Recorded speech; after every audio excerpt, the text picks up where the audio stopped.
Hi everybody, welcome to the Techpoint Africa Podcast. My name is Ogenerumu and I'll be your host for today. So, as you saw from the intro, we're going to be talking about something really interesting. You saw the intro, you saw the trailer for the Aníkúlápó movie. I hope I did not murder this. I'm really sorry to every Yoruba person out there, sorry. But you saw the trailer for the movie and everybody has been talking about the movie for like a month now. I think it was released in October. And everyone has been talking about it, has been trending.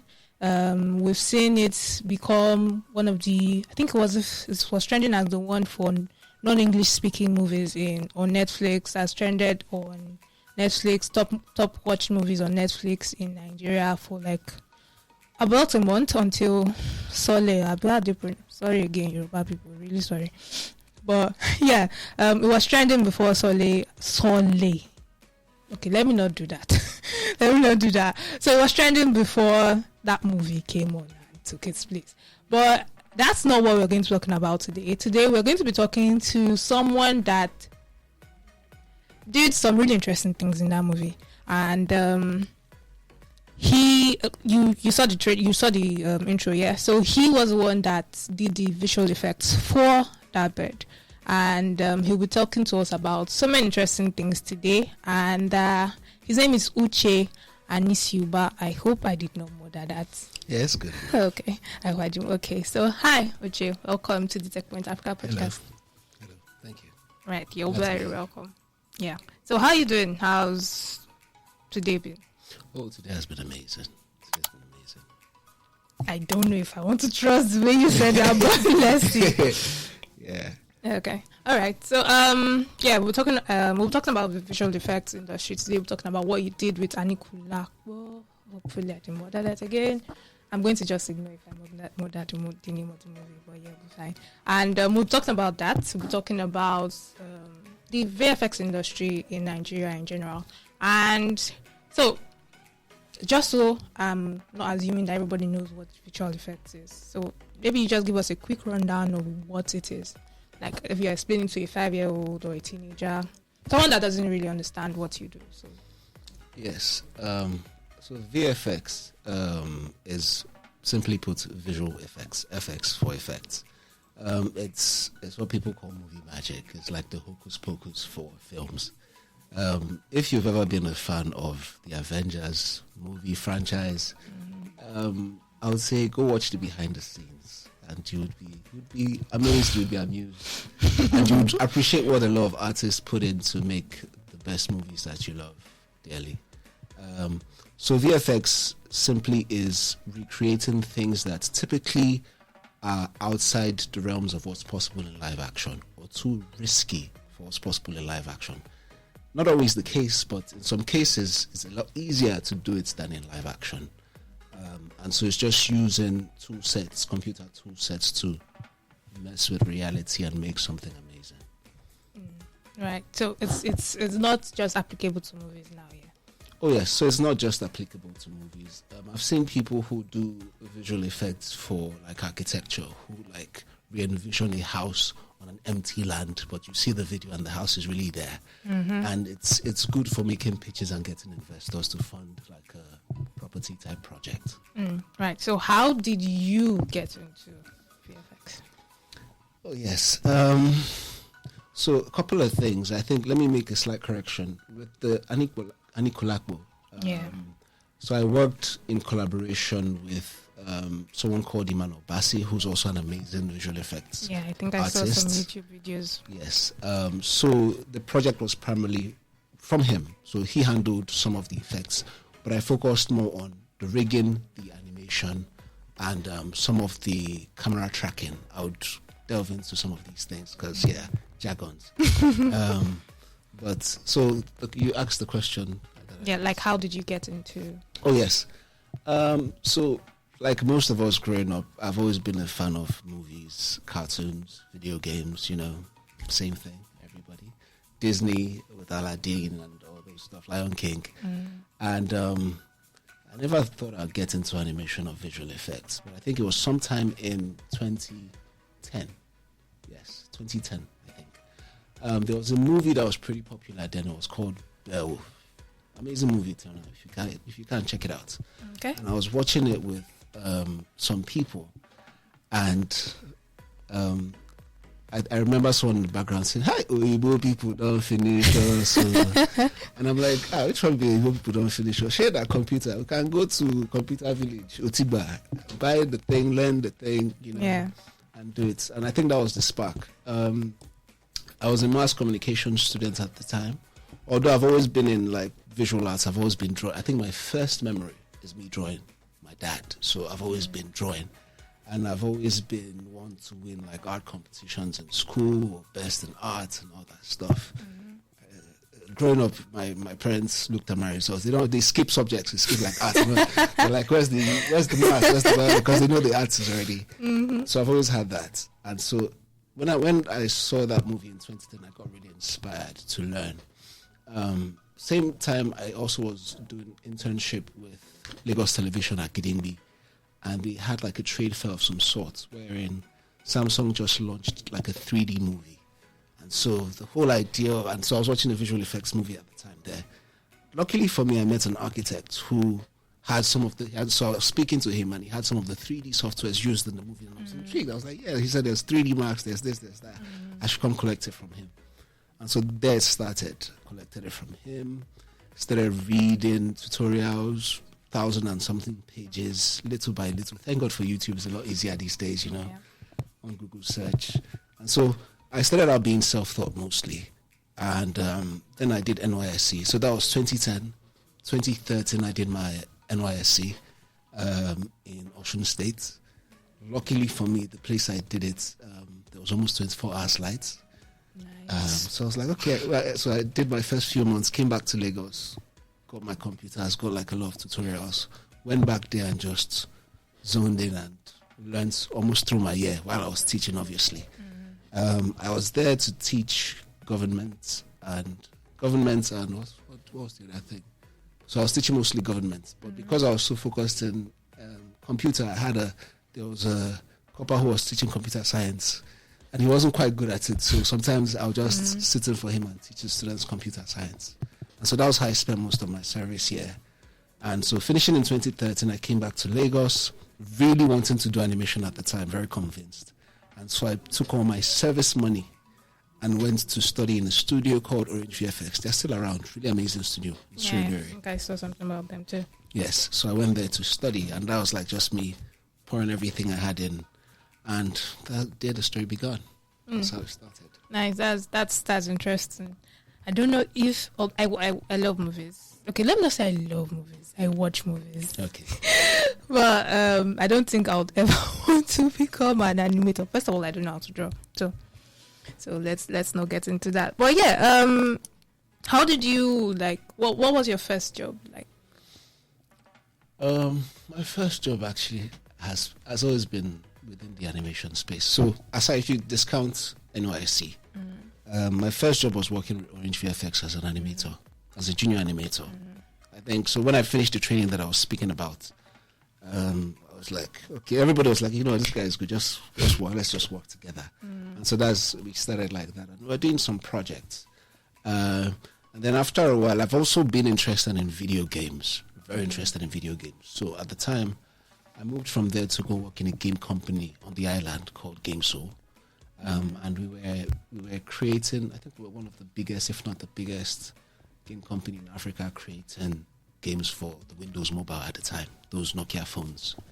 And so it opened my eyes to not just 3D, but making 3D interactive, making it something playable. And since then, I've also ventured into VR and all that stuff. So do you still make animation for games now? Oh, yes. So we've done, it's mostly enterprise VR content. So we've done some stuff with like Trader Money, Bank of Industry, but it's mostly training type projects. So think like construction, safety training, or those sort of things. Yeah. So it's not usually like the Street Fighter type animation. It's usually more practical enterprise type stuff. I think you went viral in, was it 2019 for an Indomie, a drone picking up an Indomie. How was that like? Oh yes, so it was 2020, but I think it was when the COVID kicked off. And I was bored at home, and I was like, you know what? And so I did that, and it was interesting, I would say. I wasn't used to it because it was like overnight, like. So at the time I had done a couple of 3D and visual effects projects. And some of them, like there was one I did, I'm sure you guys would play it, I had shared the video. It's called Skilebe. Really high-end stuff. It's like Ratatouille, but creature type visual effects. And a lot of work. Took myself and my company like almost 6 to 8 months. And that didn't blow up. And then the drone video took like 3 days to do out of boredom. And that blew up. I was like, it's life. But yeah, until now, that thing, I probably would share the video later. That thing is being played in like a national game show in Japan. And people they have like their top celebrity guests. Guess whether, is this real or is this not real? This is, we put Lagos, Nigeria. That's just like my small apartment. I'm just playing around. But yeah, it was really interesting. It was also I had a slight, what do you call it now? Taste of internet fame, because people who you don't know start reaching out, and then some people who you knew before but you don't talk to are like, you forgotten me, you know. Yeah, it was a weird time, but for me, I wasn't just used to it. I was more focused on just the work, but it was interesting. Right. So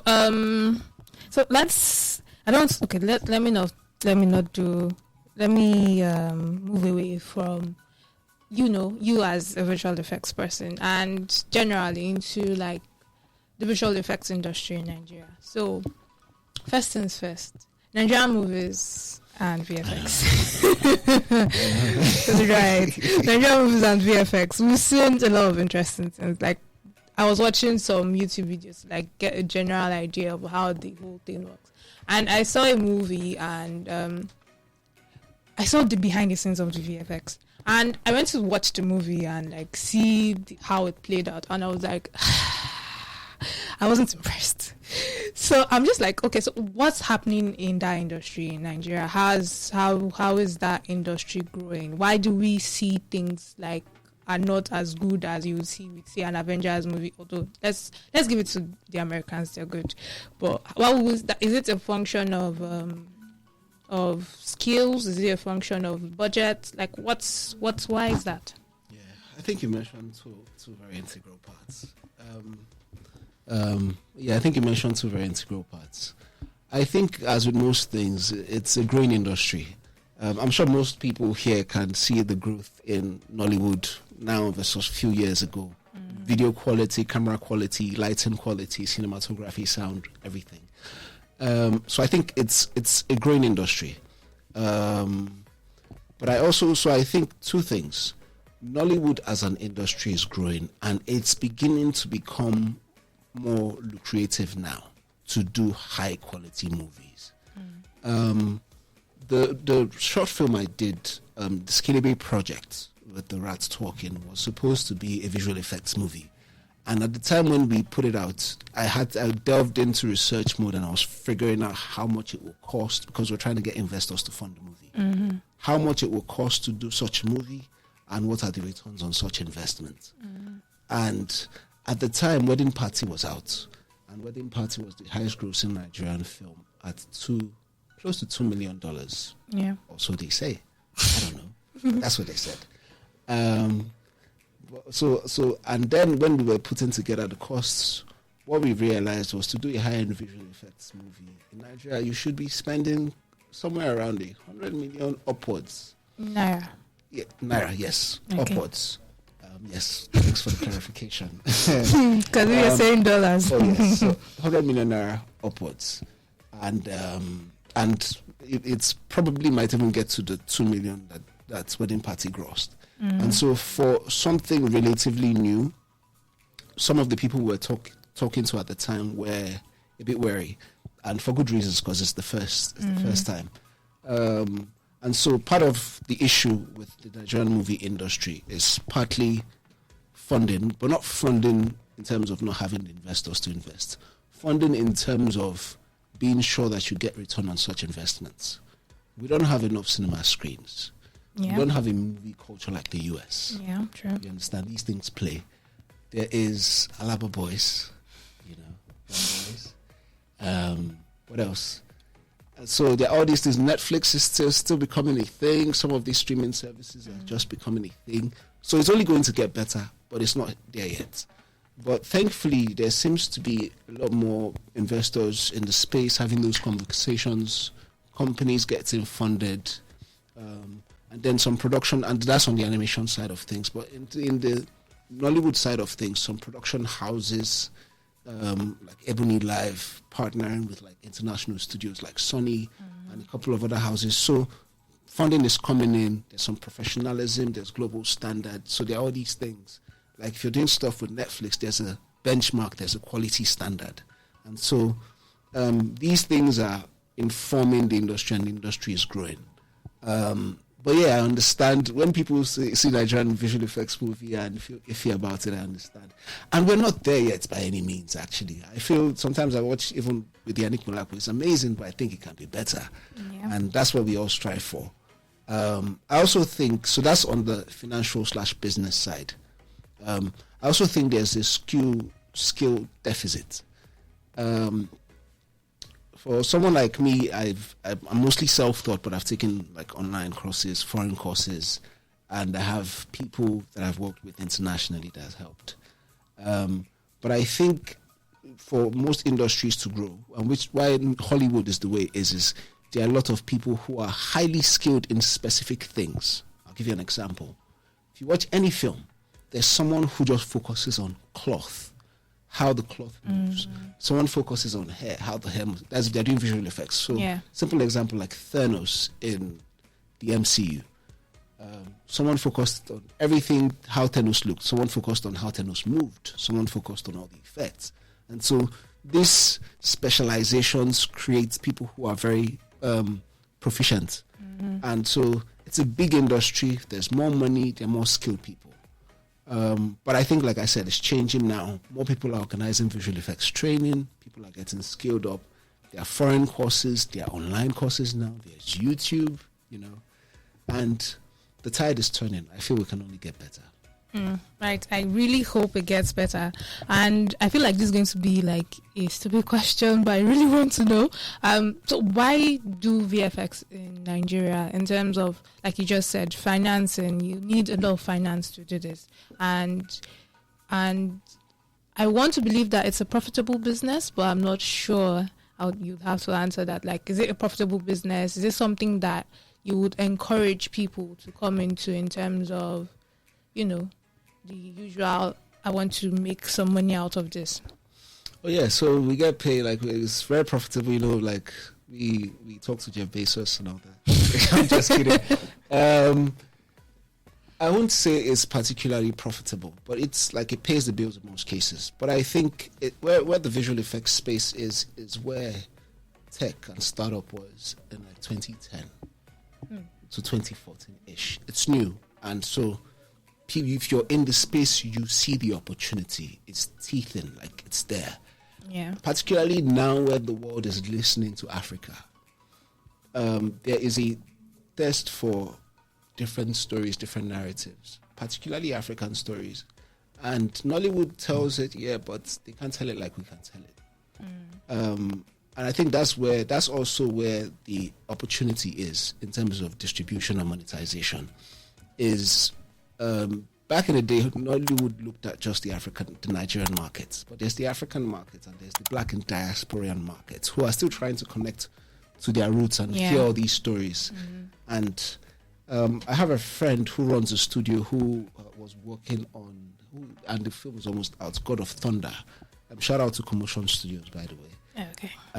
And it's a story about Shongo, fully animated, looking amazing.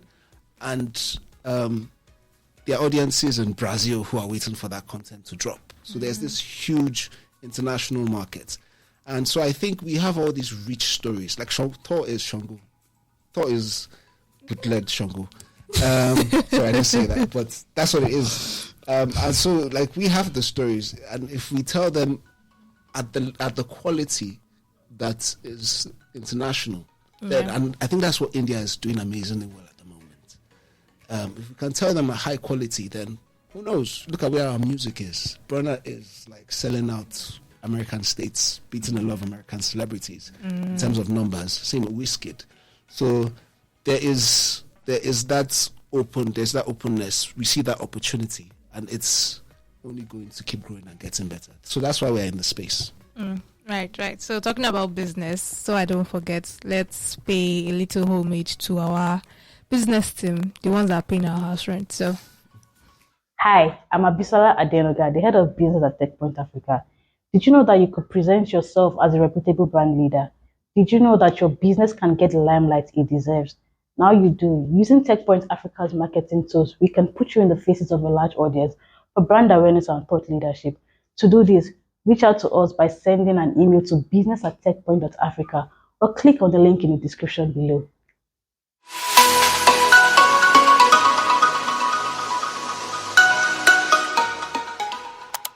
hi guys, welcome back to the Techpoint Africa Podcast. If you've been watching, you know we've been talking to Uche Anisiuba. He's one of the persons that was on the VFX team for Aníkúlápó.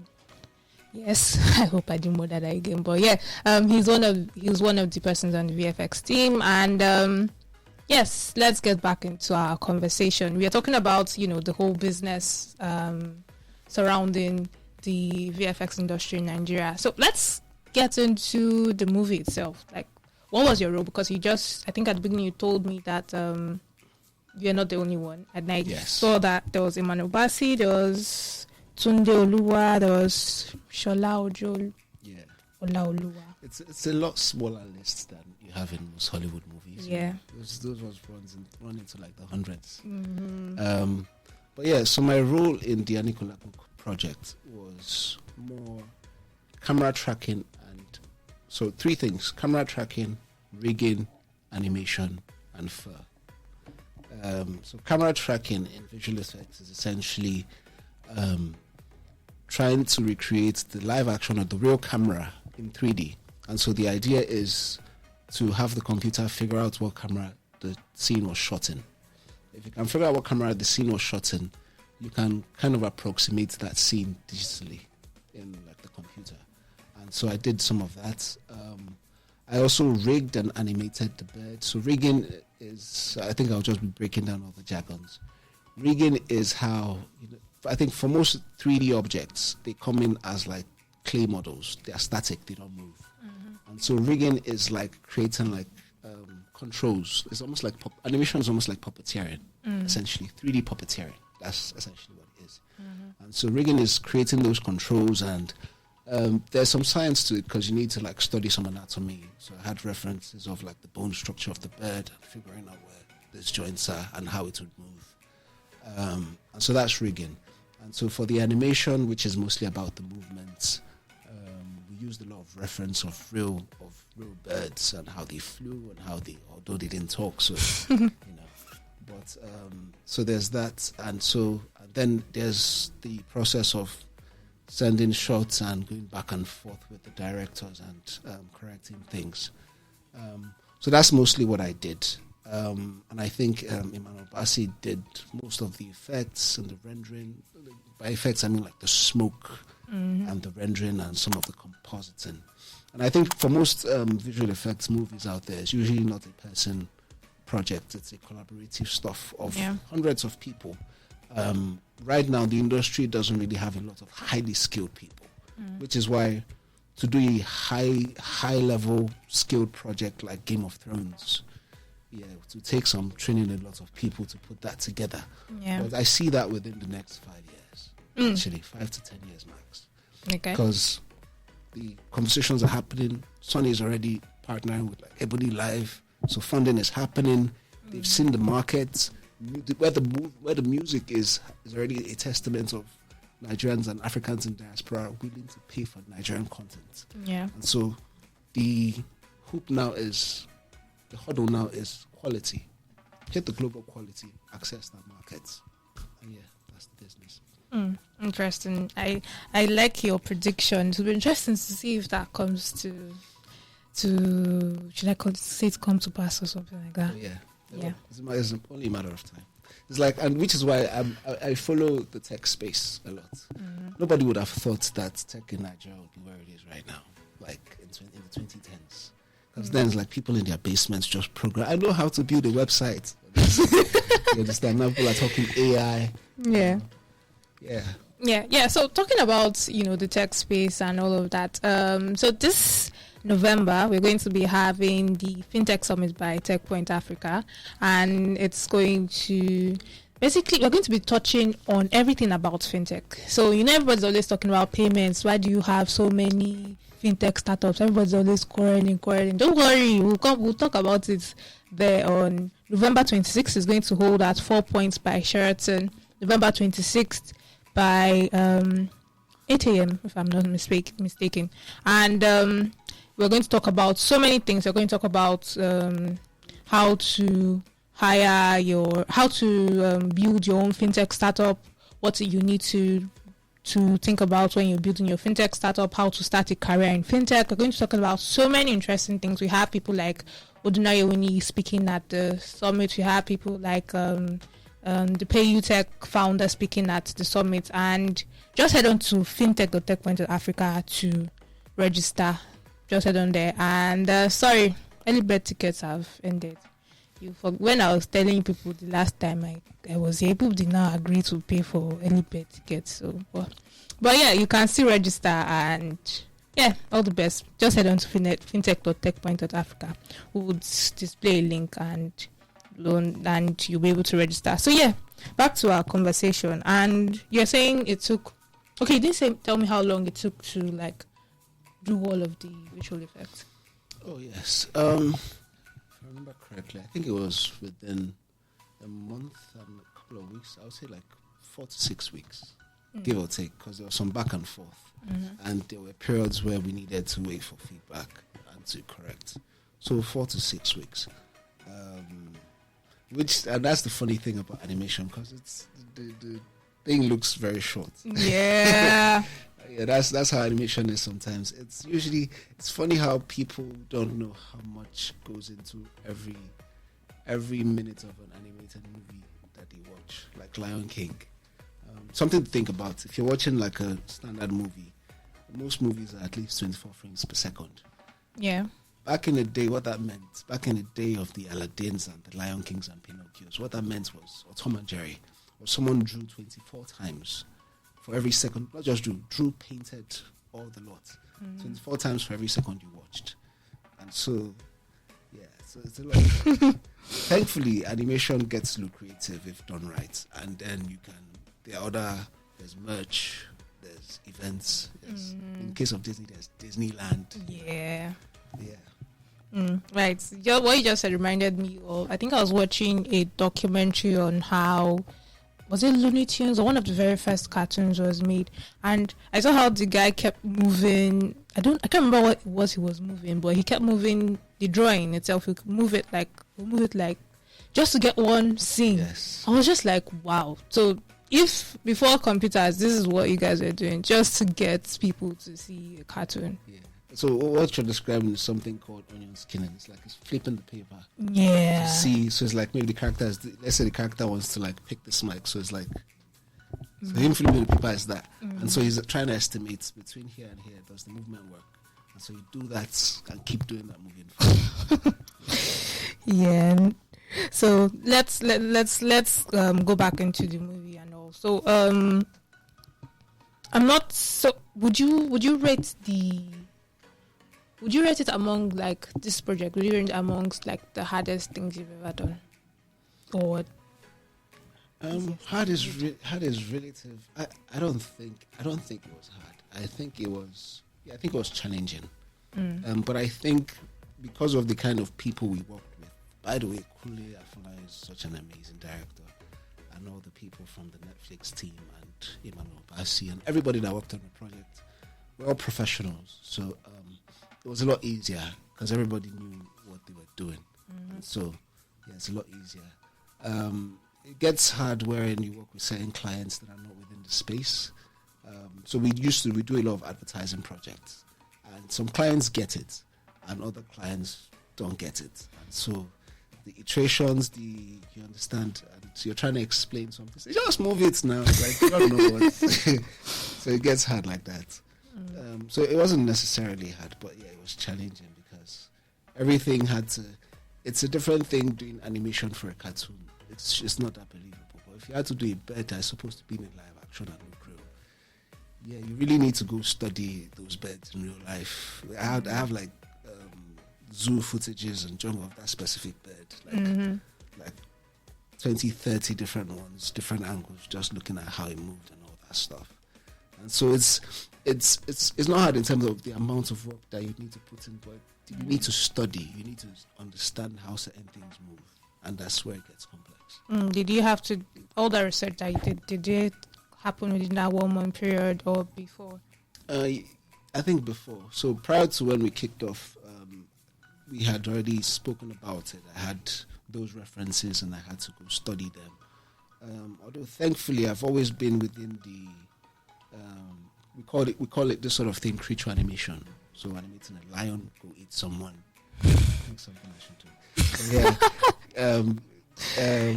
Those sort of things, I've always been within that space. And so just understanding anatomy and motion and how humans move, how animals move. And it also helped me coming from a dancing background. I used to have like a dance group in the uni, understanding timing. So in animation, one very integral thing is timing, understanding how long it takes something to move from one place to another, and what's happening while that's happening. Choreography is all about timing, so it's easy to transfer that. I realized that most people who are into some sort of motion type activity, be it exercise, be it sports, it's a lot easier to transfer your understanding of motion from that to animation.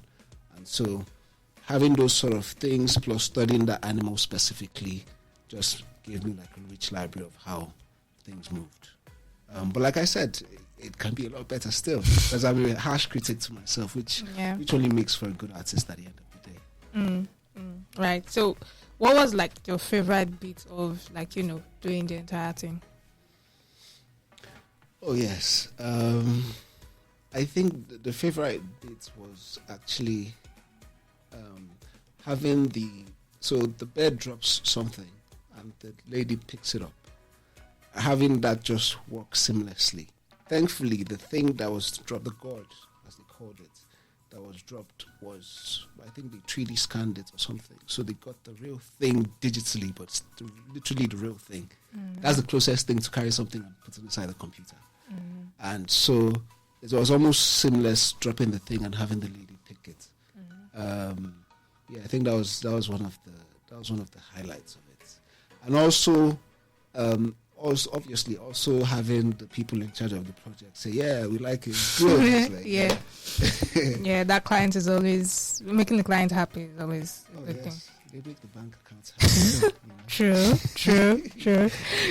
That is very true. Right. So moving away from Aníkúlápó, and you're talking earlier about talent, like there being a talent deficit.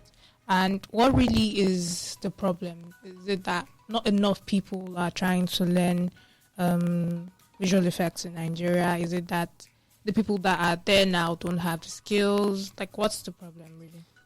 Because I know I've heard about there have been pockets of communities of the VFX industry in Nigeria, but not really a lot of cohesive. Yes. So I think it's with any small industry, it takes a while before there's some structure. And so the industry started out with mostly people who were self-taught, and most of those people didn't understand scalability, understand business structure, and being able to scale. And I think that's something that I'm a bit envious with the startup space, because it's very integral. Have your MVP, have your go-to-market strategy, and start scaling it. And for us, it's something that we came late to the party. So in my case, it took me getting into VR and being in like some incubator. So we spun off a VR company called Quadron XR, and we were in some sort of incubator with Facebook sometime in 2019. And thankfully, I had to study. They taught us business, market, scaling, and all that stuff. And so these things have informed us, and I think most other studios have learnt it in their own varying pace, but has informed the need for people to train more people. So, for instance, in the case of Orange, they have a huge facility that they just got, I think it was last 2 years, and they are training people, animation, visual effects, all that stuff. And there are more people who are doing that in pockets, so it's growing. But part of the reason why it's not been this way is it's not always been a lucrative space, and it's still becoming a lucrative space. But now that there are more investor conversations, so these days there are more people who have some distribution in the US and all these places who are coming with good money, and so you can have foresight. So if you have some investment of say $1 million or $2 million, which is small for a Hollywood movie, but in Nigeria, if you're doing like a TV show for kids, maybe like an animated TV show for kids, it gives you a period to train people because you have money to keep them, execute projects, and then hopefully go for your Series B, as they say. But yeah, so it hasn't always been in that space, but this is in the space of the last 1 or 2 years, wherein there are these investor conversations, there's more money in the space. So now it makes sense to train people, because part of the reason we're training people, and we've organized a couple of trainings. Part of the reason with the training is if you don't have recurrence, so we used to be focused on advertising for clients. And if you're anybody who's in the advertising space, there are 2 tiers. You're either on a retainership with some big companies, which we've had those for some time, and it's amazing, but you're at the beck and call of those companies. And you're either that or you're doing projects from client to client. But in essence, you don't really have control of your revenue. And so you can't really dictate where things are. But in terms of like TV shows or movies, you know that let's say you're doing a series type TV show. You know that, okay, there's season 1. Season 1 will take 1.5 years or 2 years to produce. You already have the money to fund 1.5 years production. So it makes sense to train those people and keep them for that 1.5 years. And hopefully the show does well enough to season 2, and then you maintain those people. And so there's a more end goal in sight. And when you train those people, you know you can keep them. Because if you train people and you can't keep them, there's this other studio who has a project that's ongoing. So now you guys are there. And so that's always been the conundrum that we faced for a while. But thankfully it's changing. That's nice. All I see is like there's a lot of money going into this, and there's a lot more money that needs to go into this, obviously. Oh yes, yes. Right. So, what device did you use to do the whole thing? So I typically use a laptop or a desktop. Are you one of those Apple people? Graphics card. No, I'm not Apple guy. No offense to anybody Apple. I use Apple phones though.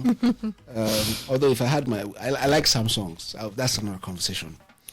Let's put a pin in that. But yeah, Windows mostly because of just scalability. Can upgrade your RAM easily, add more graphics card, change things, Yeah. And and so that's what I use. And it was mostly done locally. We didn't do any cloud services per se. So yeah, it was most of it was done on a laptop actually. But yeah. Nice one. Do you usually? Okay, let me not assume, but is it usually a laptop thing? Do you need a much more stronger laptop for big projects? Yeah, so it depends. So I wouldn't really say laptop specifically. It's more about the specs of the laptop.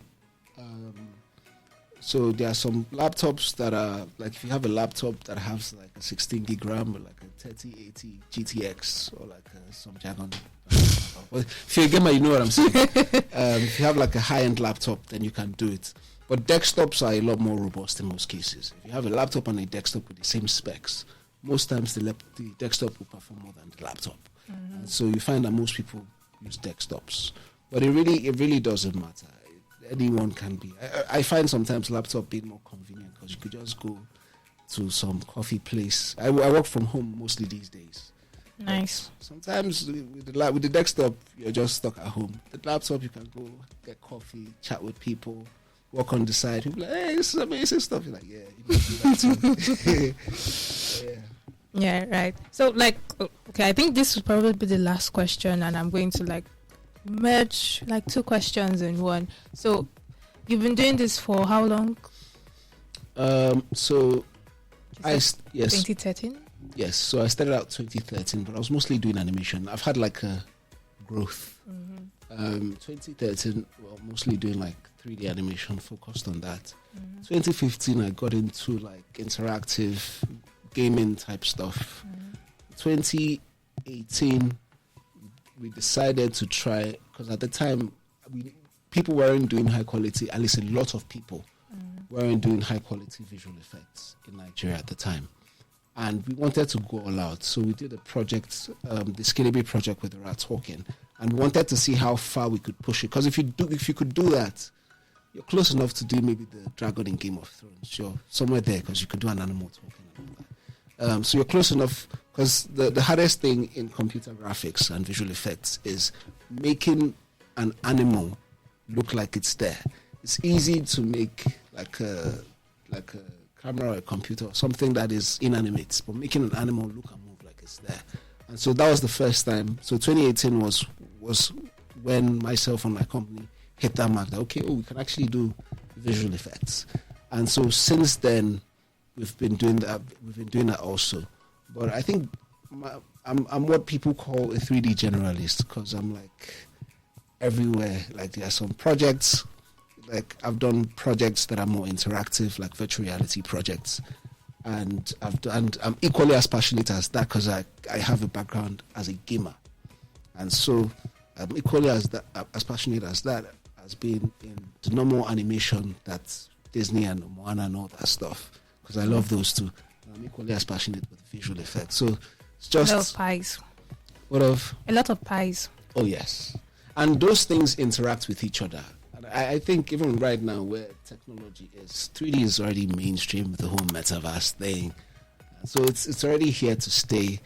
And now there's AI, and so it's going to make it easier for more people to access 3D. And so yeah, I've always been interested in the fusion of arts and technology, and I think that's what informed me dancing around these three tiers of 3D animation and visual effects. Right. So this is probably the last question, and so what lessons have you learned so far that you would say to your younger self, like, you should have done this or should have done this, and how would you advise someone coming into the space to like go about the entire thing? That's a good question. I would say go out more, network more, focus more on the business. But it's not even because you have to do both. I think you need to have time to hone your craft. But I also think you need to be fully aware that monetization is a big thing. And so while honing your craft, be able to engage with the local and also international markets to see how to monetize. For a lot of people at the time when I started this, monetizing locally was the thing. These days I'm glad that people have figured out how to connect with the international market, spot some distributors, spot some investors, get funding. That's where the industry is, and I think that's where the money is. So I wouldn't necessarily look down on my younger self for not focusing on that. Maybe it wasn't just the time, but I think the industry has grown into that. So anybody who's in the space who is into animation and visual effects, there also needs to be an understanding of the business, how to monetize, global practices. If it's possible for you to work with a couple of foreign clients, that would be a very huge learning for you, because you would understand industry standards, you understand work ethic, timing, delivering on time, things like that. And it's something a couple of people, including myself, have battled in the industry, particularly because you're working with, in some cases, clients who really don't know specifically what they're looking for. And then there's Nigeria happening to you with the lights and all that. And thankfully, we've gone past all those with solar and everything. Yeah. But yes, focus on the business, understand business if possible. Go take a business course, know how to pitch your ideas, and be able to scale what you're working on. Because ultimately, we want to tell stories, and doing something cool in your room is cool. But at some point, you need to figure out the formats that people can pay for and scale towards that format. And most times, you need funding to do that. Right. I think I got that. Like, from all you said, funding is very important. Yeah, probably said funding. Yeah, it's a business. No, only different. Abby? Right. So, thank you so much, Uche, for joining us today. Thank you, everyone, for watching until now. Thank you for commenting. If you didn't comment, go and comment. Thank you so much. So thank you so much for commenting and liking the video. Thank you for subscribing as well. If you've not subscribed, please subscribe. And if you're listening to us on any of your podcasting platforms, Google, Spotify, Apple, iHeartRadio, anyone that I don't know of, well, thank you so much for listening. Yeah, OGs, you've been listening for like years now, so well done. Thank you so much. And don't forget to go and register for FinTech Summit. Important. And register for that. And I hope you enjoyed today's interview. Thank you so much, Uche, again for joining us. Thank you. My pleasure. Bye, everybody. Ciao.